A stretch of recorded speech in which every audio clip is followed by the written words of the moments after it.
Zee 24 तास एक पाऊल पुढे। बाळासाहेबांच्या झुंजार कारकिर्दीनं गेल्या 5 दशकांचा सोनेरी आणि तळपता इतिहास लिहिला गेलाय। मात्र या झुंजार बाळासाहेबांचं आणि शिवसैनिकांचं गेल्या 50 वर्षांपासूनचं घट्ट नातं होतं।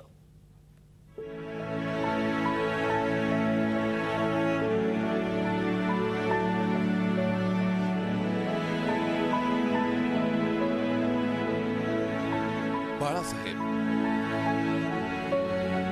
शिवसेना प्रमुख,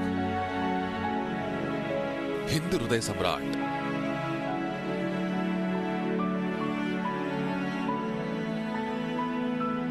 एका नावासाठी ही अनेक विशेषण, पण त्यातलं सगळ्यात आवडतं आणि हक्काचं म्हणजे साहेब।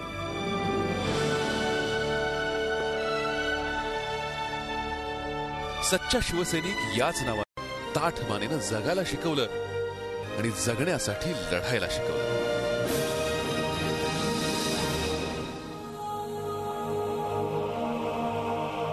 बाळासाहेब आणि शिवसैनिक यांचं गेल्या 50 वर्षांपासून हे घट्ट नातं विणलं गेलंय। शिवसेनेचा जन्म झाला तो हा काळ, देशाला स्वातंत्र्य मिळून 10 वर्ष झाली होती। प्रत्येक राज्य अस्तित्वासाठी चाचपडत होतं।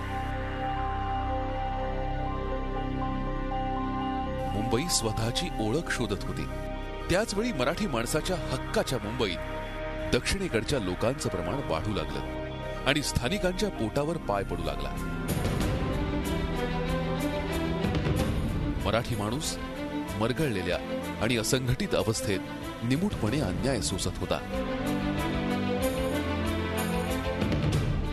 बाळासाहेबांच्या मार्मिकमधून मराठी माणसाला या अन्यायाची प्रखरपणे जाणीव झाली आणि त्या जाणीवेचं मूर्त रूप होतं शिवसेना।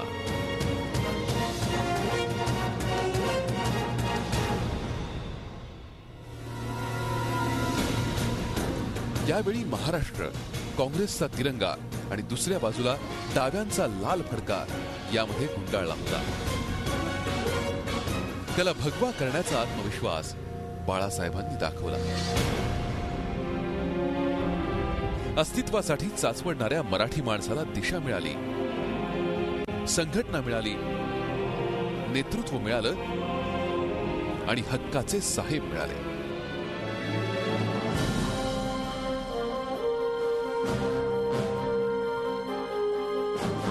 साहेबांनी मराठी माणसाच्या कल्याणाचा विडा उचलताच साहेबांना साथ देणारे लाखो मावळे महाराष्ट्राच्या कानाकोपऱ्यातून धावून आले।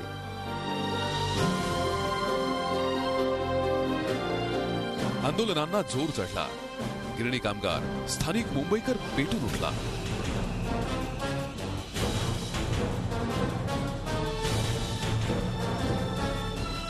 साहेबांच्या एका शब्दावर मुंबई बंद पडायला लागली। शिवसैनिकांसाठी आदेश हा फक्त साहेबांचाच। इतर कुठलीही शासन यंत्रणा शिवसैनिकांच्या निष्ठेपुढे आणि निर्धारापुढे टिकू शकली नाही।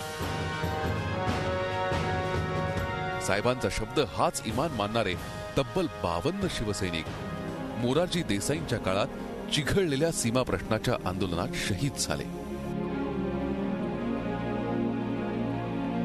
त्या शहीद शिवसैनिकांना खांदा द्यायला स्वतः बाळासाहेब गेले। वसंतराव नाईकांच्या काळात बाळासाहेबांना अटक झाली आणि शिवसैनिकांनी मुंबईत जे रान पेटवलं त्यापुढे सरकारचीच बोबडी वळली। शेवटी तुरुंगातूनच शिवसैनिकांना शांततेचं आवाहन करा असं बाळासाहेबांना सांगण्याची नामुष्की सरकारवर आली। नंतर बाळासाहेब संपूर्ण ताकदीनिशी राजकारणात उतरले। सत्ता हात जोडून नतमस्तक झालेली असतानाही बाळासाहेबांनी कधी राज्याभिषेक करून घेतला नाही किंवा कुठल्या पदाची आशाही ठेवली नाही। ज्यावेळी सत्ता आली त्यावेळी सत्ताधारी झाला तो शिवसैनिक।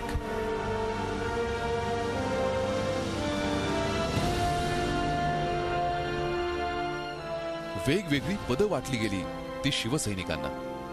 मासे विकणारा, झाडू मारणारा, तळागाळातून आलेला शिवसैनिक नगरसेवक झाला, आमदार झाला, खासदार झाला. बाळासाहेबांना साथ देणारा सच्चा शिवसैनिक मुख्यमंत्री झाला. बाळासाहेबांनी साम्राज्य जिंकलं, पण सत्ता मात्र कार्यकर्त्यांना वाटून टाकली. म्हणूनच शिवसेना प्रमुखांवर शिवसैनिकांची प्रचंड श्रद्धा आणि निष्ठा, किंबहुना शिवसैनिकांचं बाळासाहेब दैवत झाले. यशाच्या शिखरावर असतानाही बाळासाहेब शिवसैनिकाला कधीच विसरले नाही. शिवसैनिकासाठी आधाराचा हातही होता आणि पाठीवरची प्रेमाची थापही होती. सभेत बोलतानाही माझा शिवसैनिक हा उल्लेख शेवटपर्यंत कायम राहिला. सभेच्या वेळी शिवतीर्थ खचाखच भरलेलं असायचं. साहेबांची एक झलक पाहण्यासाठी तोवा गर्दी जमायची. साहेबांचं भाषण जीवाचं काम करून ऐकणारा हा जमाव यातल्या अनेकांचं राजकारणाशी देणं घेणं सुद्धा नव्हतं. पण साहेब बोलणार म्हणून कामधाम सोडून शिवसैनिक शिवतीर्थावर जमायचा.